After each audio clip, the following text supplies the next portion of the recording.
Hey, how y'all doing? This is Josh Uday. Um, right now I go to Alabama A&M. I'm a grad student at Alabama A&M, and I had to go see Selma for one of my psychology classes. So I thought, while I watched it, I'll make a review and post it and see what other people think, and let you guys see what the movie is before you guys see the movie. So I'm just gonna read off my written review. The movie Selma was placed in rural Alabama during the 1960s. During this time, black people in the South were fighting for their voting rights. The legendary Martin Luther King Jr., brilliantly played by David Oyelowo, came to Selma with his members of Southern Christian Leadership Conference to connect with the grassroots black activists already in Selma to lead the nonviolent demonstrations throughout the city.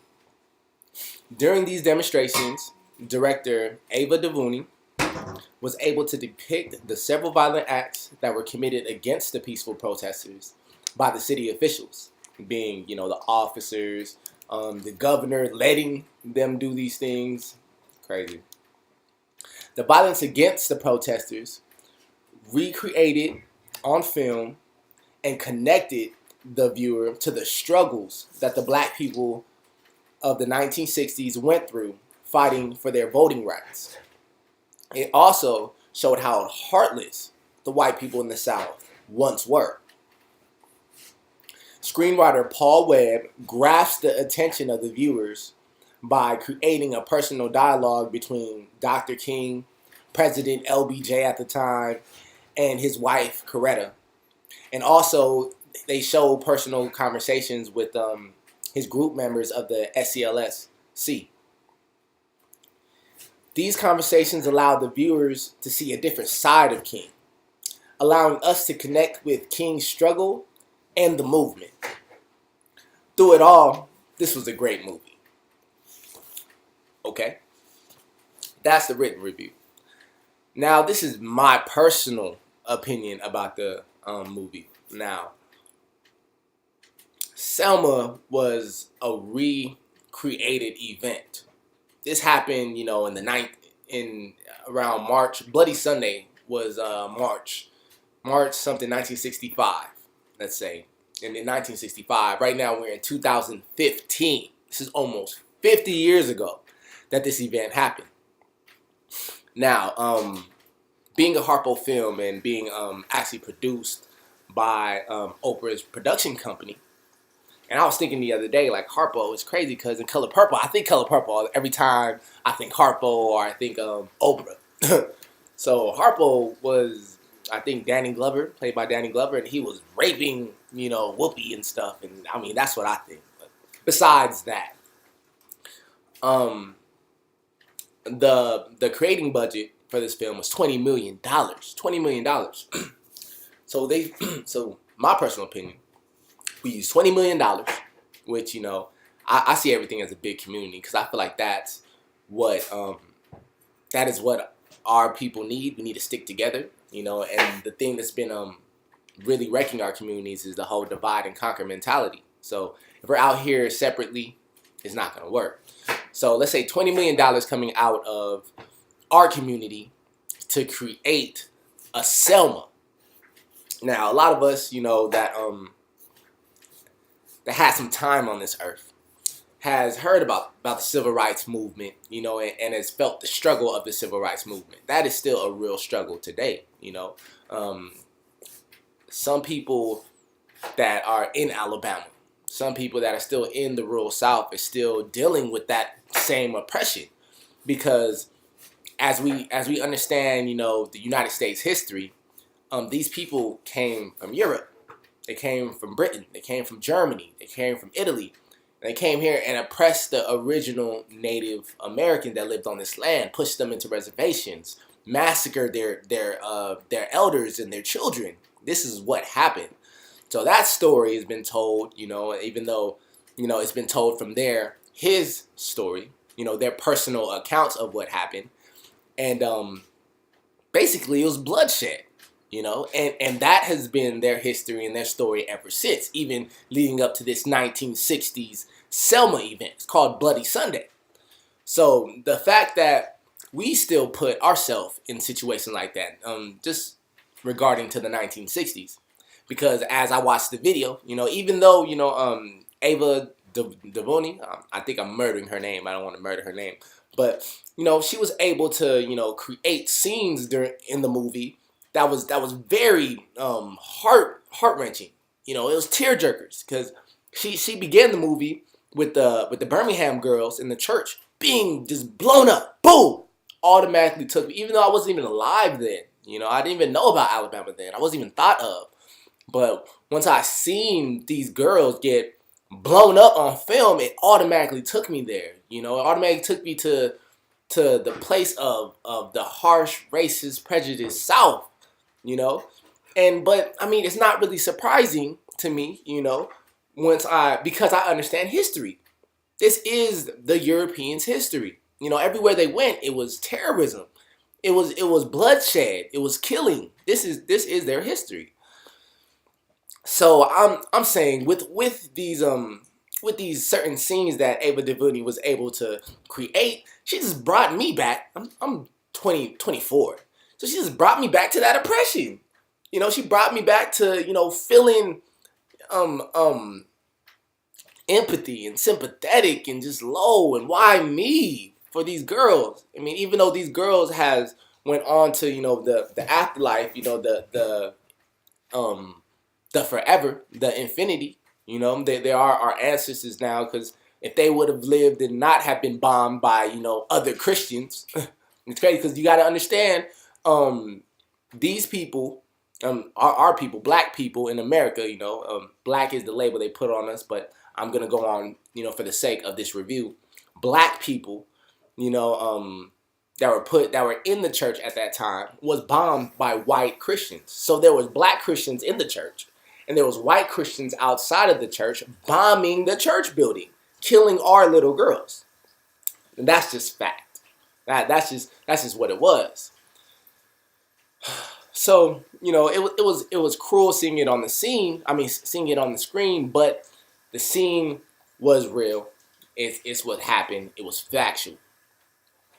Other things, the march, the Bloody Sunday March, seeing our people walk from Selma, going to Montgomery after, a heated conversation with Martin Luther King and the recent president, LBJ at that time.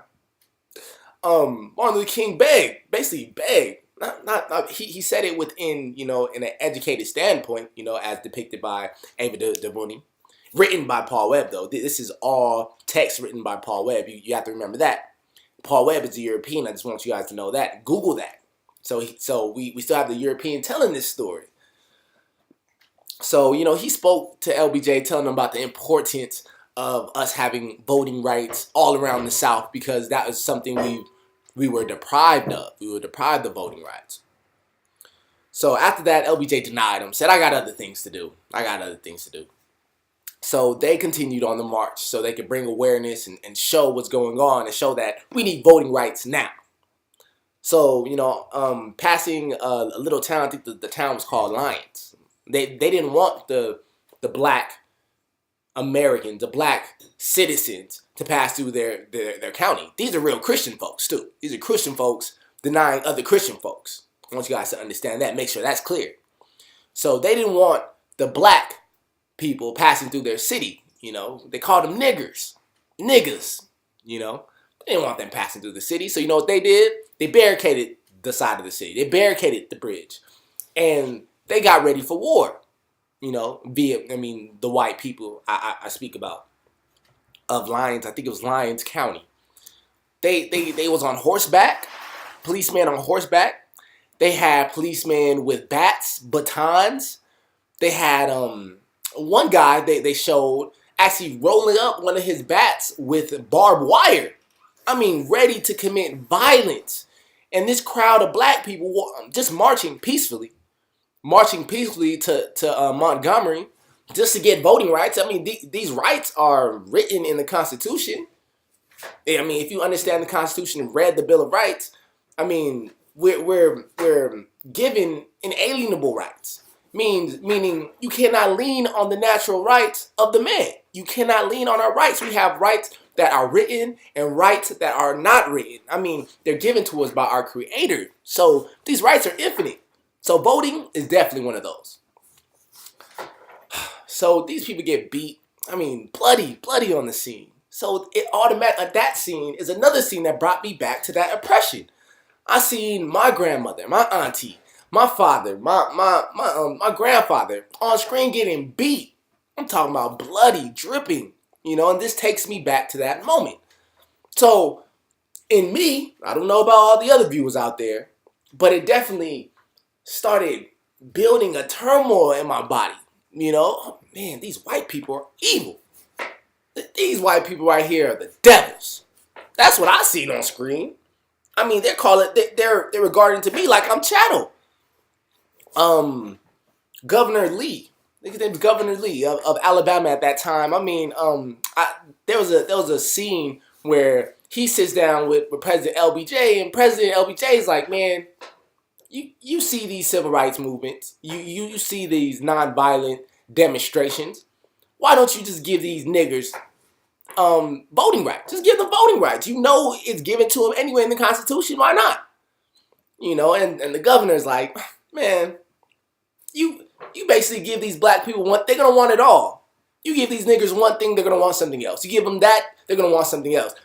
That guy, that Governor Lee, his descendants is still here controlling Alabama. Nothing is left. Those same people from Lyons County, that same bloodline, that same group of people was raised and indoctrinated in the same ideologies are still living in Alabama now. I can say this with confidence because I live in Alabama now. I've seen it personally on a personal account. I've seen the oppression. I've seen the prejudices. I've seen the segregations. I've seen the discrimination on so many different levels. I've seen what the repercussions of Bloody Sunday has done to our people here in Alabama. I've seen it. People walk around docile with their heads down. We don't strive for anything. On the account of the Eric Garner being shot in New York, on the account of Mike Brown being shot in St. Louis, and I see our people still doing the same actions as they did then on Bloody Sunday, waiting for the police to go horseback and knock them over, waiting for the police to wrap their backs in barbed wire and hit them, just waiting to be oppressed, waiting to be brutalized, waiting to be harassed. That is what we wait for. We want the world to see us get beat. Why? Why do we want to be in such a docile state? Do we not understand that in the days of Kemet, in the days of Nubia, in the days of the great Kush empires in Ethiopia, we were kings and warriors. We were kings and warriors. I was just watching a Native American documentary the other day. It was on the AIM Association when they were fighting for their rights, and the Native Americans were fighting for their rights at a very similar time when the Black Americans was fighting for their rights. And when they was fighting for their rights, they got in touch with their spiritual self. They got in touch with their ancestors. They got in touch with the ancient rituals their people used to do back in the day. When I seen Selma, because we're focused on Selma now. Every time we had a conference, every time we came together to talk about the events that were going on, where are we at? We were in the church. Who built the church? The Southern white man. Who taught you about Jesus Christ? Who taught you about the King James Version of the Bible? Who taught you that? It was the slave master. It's written. It's written. The slave masters taught you about King James. The slave masters taught you about Christianity. And where do we come together at when we want to talk about, I guess, not even joining the slave masters? Because right then we were pushing integration. We wanted to go into their systems. We wanted to vote for our own senators and governors. But we have to realize that governmental system of democracy is their system. It is the slave master system. So once we were talking about fighting for voting, what really confused me or had me perplexed over the movie is out of everything we can fight for, out of everything to fight for with the promise of the 40 acres and the mule. I wasn't even born then, but this is just what I hear. We had the 40 acres and a mule to fight for. We had perfect sovereignty to fight for. We had, take us back to Africa. The great Marcus Garvey spoke about Pan-Africanism, about moving back to the motherland. They don't want us here, apparently. Apparently, when we watch accounts as Selma, Bloody Sunday, we see the history of them not wanting us here. But yet we want to fight and integrate into their systems. The great Malcolm X, the great teacher Malcolm X, he spoke about this a lot. Why try to fight and be brutalized because of us wanting to sit at their counters and eat? Or us wanting to go to the schools with their kids so they could teach us about Columbus founding, America, which we know is wrong, which we know was not a relevant statement in the perspective of us being melanated people that have been on this here land that they call America's since the beginning of time. Look up the Native Americans. I want you guys to look up the Moorish Nation. There were tribes here that were originally here way before the European came here that looked just like you. What are we fighting for rights in their system while we had our own system intact and in place on these lands here? Just look it up. There's information on this. So all I want to say through this video, because I know I was on my soapbox, all I want to say from this video, when I watch Selma, I just feel like we're being stagnant. We're just standing in one place and not moving forward. Let's move forward. This is the information age now.